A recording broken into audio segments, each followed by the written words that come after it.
sir na kinancel niyo po yung booking sir kasi malapit na po ako eh. Pa-text na lang, pa-text na lang po ako sir para may proof din ako na kinancel po. Sige po. Kasi malapit na po ako eh. Sige po, sige po. Sige po, salamat. Wala stick mga tropa. Ang dumi ni Baymax. Yung mga bata kasi dito eh, maraming bata dito sa amin. Kasi ito yung ginawa nila mga tropa. Ginawang blackboard. So maulan kasi at sobrang putik niyan. So hindi natin tinakpan dahil basa din yung cover. So grabe. Wow. Grabe yung dumi. Ang plano natin ngayon ay magpa car wash. Grabe yung dumi mga tropa. So isang linggo na nag-uulan dito sa amin. Ay. So yun mga tropa, baka dumaan muna tayo sa sa car wash bago tayo bumiyahe. So nag-aabang na tayo ng Bukyaw. So yan. Konti lang talaga yung lumalabas dito banda sa amin mga tropa.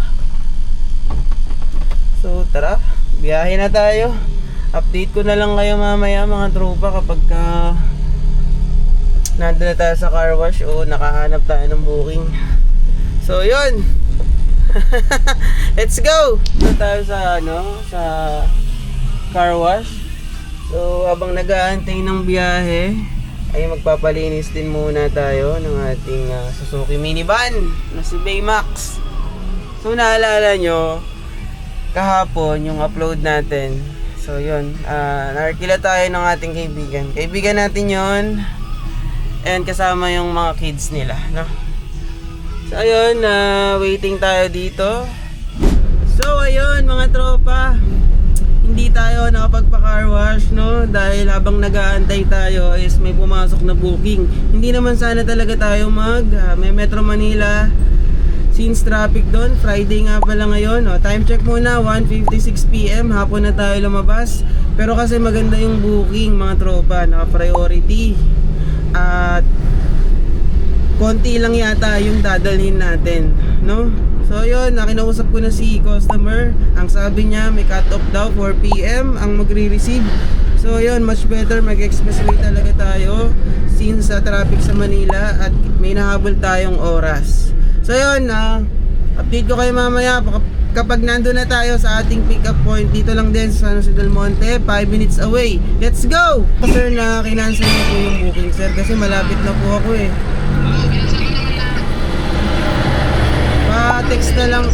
Pa-text na lang po ako sir para may proof din ako na kinancel po. Sige po. Kasi malapit na po ako eh. Sige po, sige po. Sige po, salamat. Wala stick mga tropa. Kinancel yung booking. Dito na ako. Wala stick. Ito pakita ko sa inyo mga tropa. Yes! Okay na sana eh. Kinancel pa mga tropa. Ayan wala stick naman. Sayang naman to mga tropa. Akala ko pa naman punta tayo ng Muntinlupa ngayon. Di pala.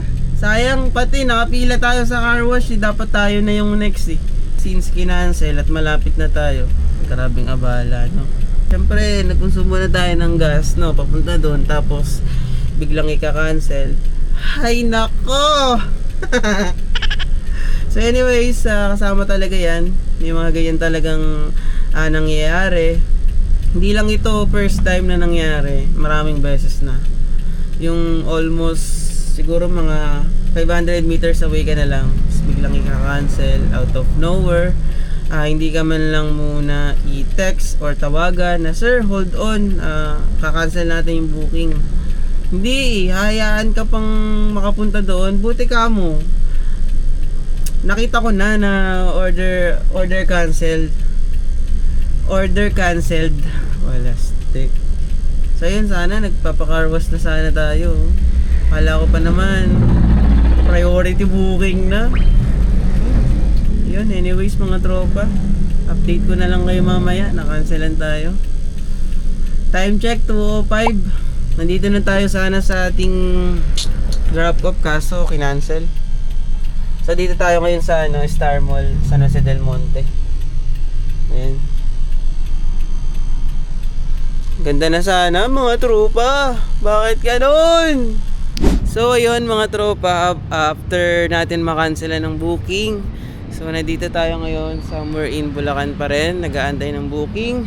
So sagutin muna natin yung mga question ng ating mga tropa dyan, na mga palaging nagko-comment.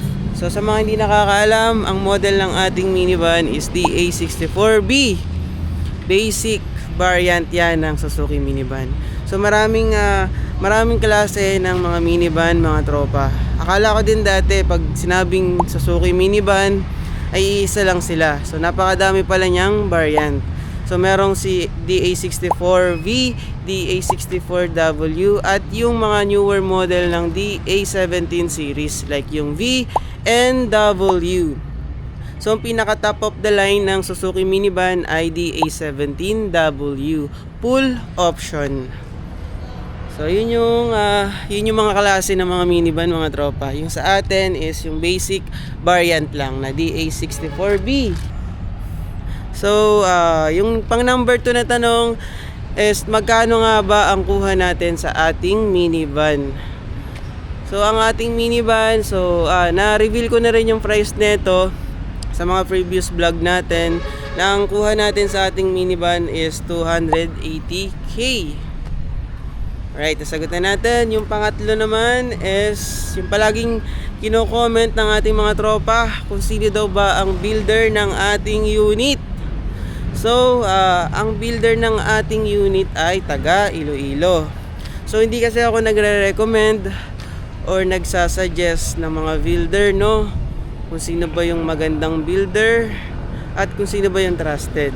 Kasi kayo yung makakaalam niyan mga tropa sa pagre-research nyo. Kasi same lang din naman ang ginawa ko noon. Nag-research lang din ako.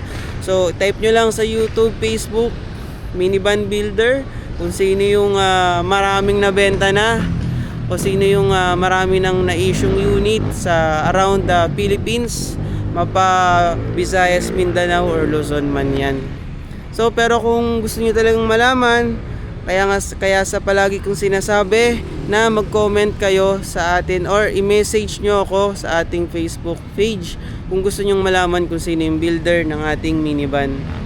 Kasi for now talaga ayoko mag-recommend. Alam nyo kung bakit? Kasi ayoko din na in the long run, no, after using minivan, tas nagkaroon kayo ng problema at nagkaroon kayo ng mga issue, so baka mamaya sisihin nyo si trupa. Pero yun, kung gusto niyo talaga malaman, message nyo na lang ako sa ating Facebook page. Ayun. So ang pang-apat naman natin ay kung matipid ba ang Suzuki minivan. For me, it's a yes. Nakadepende pa rin yan sa gumagamit. Pero ang ating minivan ay nagkukonsume siya ng 9 km per liter sa heavy traffic. So syempre nabiyahe tayo ng Lalamove, so hindi natin maiiwasan yung mga traffic. So 9 km per liter siya with aircon. And city driving yun na. Kapag long drive naman na testing na natin to, na maabot siya ng 12 to 14 km per liter with aircon pa rin. And na-testing ko na rin siya ng walang aircon sa heavy traffic. So parang naglalaro siya ng 10 to 12 kilometers per liter. Napakatipid, no? Pero dun sa mga magsasabi na hindi tipid sa kanila yan, magkaiba naman po kasi yung mga newer model na sasakyan na mga commercial car dito sa Philippines, no? Kasi syempre may mga newer technology na yon na mas matipid sila sa pag-consume ng gas. Kasi sa ating minivan, syempre hindi naman siya yung kagaya ng mga bagong labas na mga sakyan na sobrang tipid talaga. Pero para sa akin, napakatipid nito for me.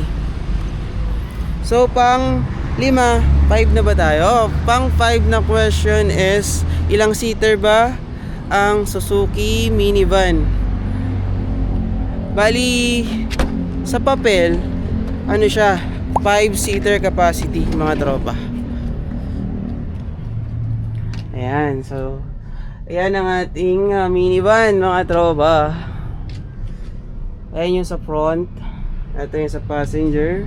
Andito yung mga cargo, no? Ang lawak pa ng cargo space, so. Bali, meron tayong upuan dito na dalawa. Bali, yun, ginagamit natin yun kapag kasama natin yung family natin, kapag pupunta tayo sa probinsya. So, minsan ang laman ko dito is, minsan 6 kami or 7, kasama yung mga bata. Pero hindi ko ina-advise na lagyan nyo ng, sakyan nyo ng maraming tao, no? Kasi syempre nakalagay lang sa seating capacity niyan is 5 persons lang. So nasa inyo pa rin yun, pero pag sa probinsya kami, sobrang dami namin dyan. Lalo na pag uuwi kami, meron pa kaming dalang mga kamote, saging, at bigas. Yun, pang-6 naman, mga tropa, kung ilang buwan na ba tayo sa Lalamove. So pang ano natin to, pang 4 months na natin sa Lalamove. So yung mga unang biyahe natin is hindi natin siya na iba-vlog dahil hindi naman tayo talaga vlogger, no? Recently lang tayo nag-upload. So bali, sa mga videos natin pang day 33 na dapat natin to, pero since na-cancelan tayo ng booking, wala tayong nagawa. Pang 7 naman, kung meron na ba ako napalitan sa ating Suzuki minivan. So far wala pa naman ako napapalitan, kundi PMS lang yung madalas nating ginagawa. Sa mga parts, ayun, ang parts na napalitan natin dyan, yung langis lang. So yung air filter, cabin filter, fuel filter, syempre pinapalitan yan kapag nag-change oil, lalo na yung fuel filter. Pero yung air filter, ano yata, 20,000 bago palitan. And pang 8 naman na katanungan ng ating mga tropa, kung worth it ba ang minivan.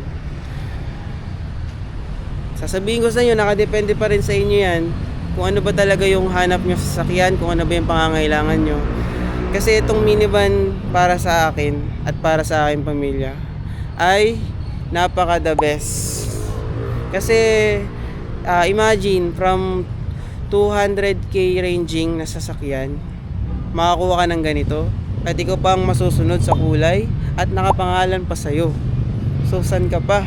So kesa kumuha kami ng sasakyan na ranging 300 pataas, hindi naman namin kaya pa sa ngayon bumili ng ganun.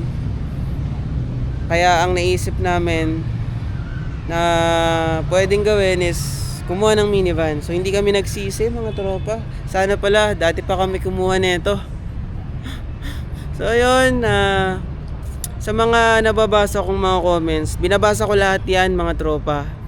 At madalas kong nire-replyan kung ano man yung mga katanungan nyo. At open din ako sa anumang advice, suggestions, or tips na meron kayo. Tulungan nyo ako, mga tropa. Comment kayo dyan kung may napapansin kayong mali sa ating mga ginagawa. Pwede nyo naman akong sitahin dahil open tayo dyan. Dahil open tayo para sa mga iba't ibang klaseng bagay na pwede nating matutunan. And ayun, mga tropa, sobra din akong nagpapasalamat sa inyo, no? Kasi kung di dahil sa inyo, hindi naman ako talaga magpupursige na mag-vlog. Kasi alam niyo naman na hindi naman talaga tayo vlogger, no? Pero unti-unti ko na lang na nadidiscover na pwede pala akong mag-vlogger, pwede pala akong maging vlogger, content creatorist. Let's go. Pero anyways, di pa rin naman talaga ako vlogger, mga tropa. So kung makakasalubong nyo ako, kung nakahinto naman, pwede nyo akong pitpitan. Meron tayong dalang sticker, pwede ko kayong bigyan. At dun sa mga nakalimutan kong mga katanungan, mag-comment ulit kayo dyan. Kapag hindi tayo busy at may mga ganong pagkakataon, tatry kong sagutin lahat ng mga questions nyo, no? So yun, pang number 10 na ba tayo? Yun, pang number 10 naman. Nakakatanungan ng ating mga tropa, no, kung pwede bang ilayo ang Suzuki minivan. Ay nako, pwedeng pwede. Alam nyo kung bakit? Nilang travel to. Simula Iloilo papunta dito. So dumaan niya ng Sorsogon, Bicol, papunta dito sa Bulacan. Hanggang dito makarating. So pwedeng pwede. Saka nalibot na nga pala natin yung buong Calabarzon, mga tropa. So hindi pa tayo nagbabalag nun. Family ko pa lang. Kami pa lang nun. Nalibot na namin yan. At ang pinakamalayong napuntahan nito sa norte at ang naikot na nito is around Nueva Ecija pa lang. Hindi pa kami nakalagpas ng Pangasinan, La Union. Pero plano namin bumiyahe ng Baguio. Gusto namin makarating doon kasama tong aming minivan na si Baymax. So yun, I hope na yung ibang question na nasagot ko. Kung meron man kayong iba pang kailangan tanungin or gusto nyong malaman regarding dito sa ating minivan, mag-comment kayo dyan. At kung gusto nyo akong makakwentuhan, mag-message kayo sa Facebook page natin at doon tayo magkwentuhan. At pagpasensyahan nyo na, sobrang dumi talaga dahil isang linggo na nag-uulan-ulan dito sa amin. So yun, maraming salamat sa inyo mga tropa. Keep safe and God bless us all. Let's go!